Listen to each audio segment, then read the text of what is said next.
12월 11일 월요일 매일 성경 묵상 본문 말씀은 욥기 34장 1절에서 30절입니다. 엘리후의 첫 번째 말에 아무도 응답하지 않았음에도 그는 혼자 대답합니다. 그는 지혜 있는 자들아 내 말을 들으며 지식 있는 자들아 내게 귀를 기울이라 라고 말합니다. 또한 3절에 입이 음식물의 맛을 분별함 같이 귀가 말을 분별하나니라는 말로 자신과 욥의 지혜의 대결로 사람들을 초청하고 있습니다. 이는 욥뿐만 아니라 다수의 사람들에게 엘리후 자신과 욥 사이에 누구 말이 맞는지 쉽게 알게 될 것이라는 자신감의 표출입니다. 이후 엘리후는 5절에서 9절에 욥의 발언을 자신의 해석을 가미하여 지적합니다.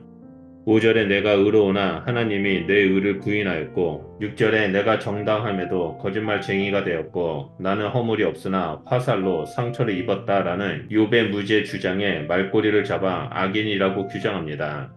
그 이유는 인과응보 원리를 따르며 규범적 지혜를 고수하는 이들에게 욥의 말이 곧 신성모독이기 때문입니다. 그래서 엘리후는 7절에서 하나님을 비방하는 이런 말을 물 마시듯 하는 욥을 악인이라고 말합니다. 또한 욥은 악한 일을 하는 자들과 한패가 되어 악인과 함께 다니면서 사람이 하나님과 기뻐하는 것이 무익하다고 말한다고 정죄합니다. 엘리후는 하나님을 악을 행하지 아니하시며 전능자는 결코 불의하지 아니하신다라고 강조합니다. 하나님의 선하심을 설명하는 엘리후의 방식은 새 친구들과 동일하게 뿌린 대로 거둔다는 원리입니다.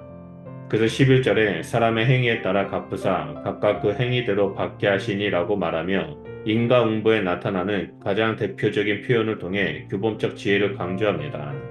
이어지는 엘리후의 발언은 하나님의 절대 주권에 대한 것입니다. 세상 어느 누구도 하나님께 이 땅의 통치권을 부여한 적이 없으며 어떤 임무를 수행하라고 명령할 수 없습니다.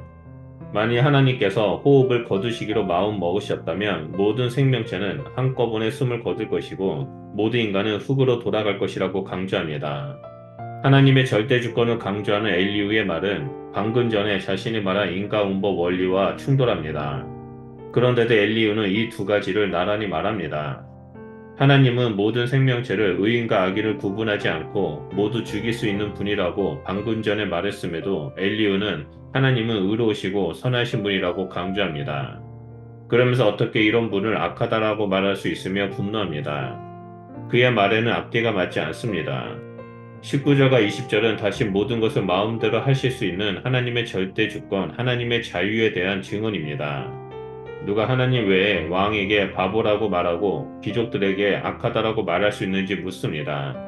하나님은 가난한 자들보다 부자들을 더 잘 대접하는 분이 아니며 그 이유는 모두 하나님 손으로 만든 피조물이기 때문이라고 말합니다.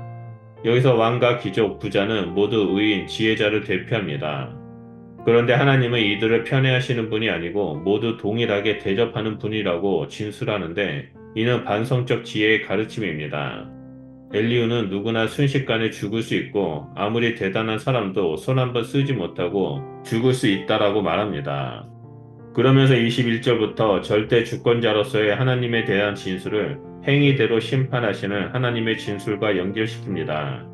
하나님은 한 사람 한 사람 가는 모든 길과 모든 걸음을 다 아시는 분이시기 때문에 악을 행하는 자들이 하나님의 시선으로부터 숨을 만한 어둠이나 그늘이 있을 수 없다라고 말합니다. 엘리후의 21절과 22절을 연결하는 것을 보면 대단하다라는 생각이 듭니다. 21절은 하나님의 절대 주권에 대한 진술로서 욥의 반성적 지혜를 인용하는 것이고 22절은 소발의 규범적 지혜를 변형시켜 인용한 것입니다. 엘리후의 하나님은 모든 것을 다 아시는 분이시기에 악한 사람을 내쫓으시고 그 자리에 다른 사람을 앉히시는 분입니다. 하나님께서 사람들을 심판하시는 이유는 그 사람들이 하나님을 떠난 자들이고 깨달아 알지 못하는 아둔한 자들이기 때문입니다. 엘리후에게 있어서 하나님의 의로우심은 사람이 행하는 선과 악에 바로 반응하시는 분이십니다. 그래서 선한 지혜자는 선대하시고 악한 무지자에게는 징벌을 내리시는 분이어야 합니다. 상과 벌을 내리지 않고 침묵하시는 하나님은 선하고 의로운 하나님이 아니라고 말한 것입니다. 하나님이 선한 자와 악한 자에게 바로 반응하시는 이유를 규범적 지혜로 연결시킵니다. 30절에 이는 경건하지 못한 자가 권세를 잡아 백성을 오라매지 못하게 하려 하심이다 라고 말합니다. 엘리후는 욥의 말을 경청하지 않습니다. 무죄를 주장하는 욥의 말을 자신의 주관대로 확대 해석하고 거짓 수준으로 왜곡하여 욥을 정죄하고 공격합니다. 또한 그는 하나님의 절대 주권과 하나님의 자유를 강조하지만 그 역시 규범적 지혜라는 틀에 하나님을 가둬버리는 모순적인 모습을 보여줍니다. 물론 엘리후가 말한 하나님의 절대 주권과 의로우심에 대한 고백은 하나도 더할 것도 뺄 것도 없는 훌륭한 지식이고 탁월한 고백입니다. 하지만 이는 신앙적 고백이 아닌 욥을 정죄하기 위한 도구로 사용하고 있습니다. 엘리후의 주장과 모습을 보면서 우리의 삶을 되돌아보는 계기가 되기를 원합니다.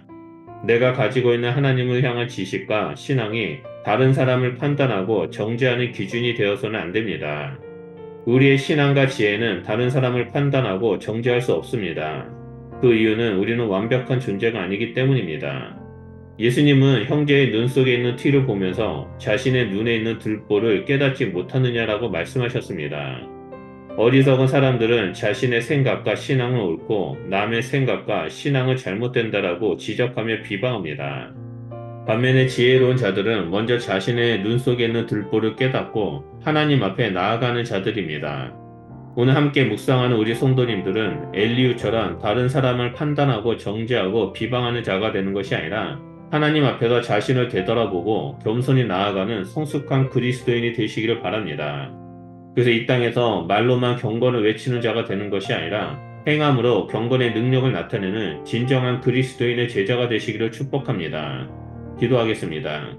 하나님 감사합니다. 오늘 엘리후의 모습을 통해서 우리의 신앙과 우리가 알고 있는 지식을 가지고 다른 사람을 판단하고 비방하는 것이 얼마나 어리석은 것이고 하나님 앞에서 죄를 짓는 것임을 보게 해주셔서 감사드립니다.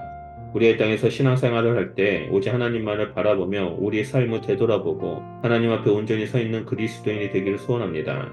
우리는 더욱더 하나님 말씀 가운데 서서 예수님을 닮아가길 소원하고 하나님의 형상을 드러내는 자가 되기를 소원합니다. 하나님 우리 가운데 끊임없이 말씀하여 주시고 우리의 삶을 주관하여 주시고 이 세상에서 경건의 모습을 드러내는 자가 되는 것이 아니라 경건한 능력을 행하는 참된 그리스도인이 될 수 있도록 우리 가운데 역사하여 주시옵소서. 그래서 우리가 오직 주님의 백성의 삶을 살아간 자가 될 수 있도록 함께하여 주시옵소서. 감사드리며 예수 그리스도 이름으로 기도드립니다. 아멘.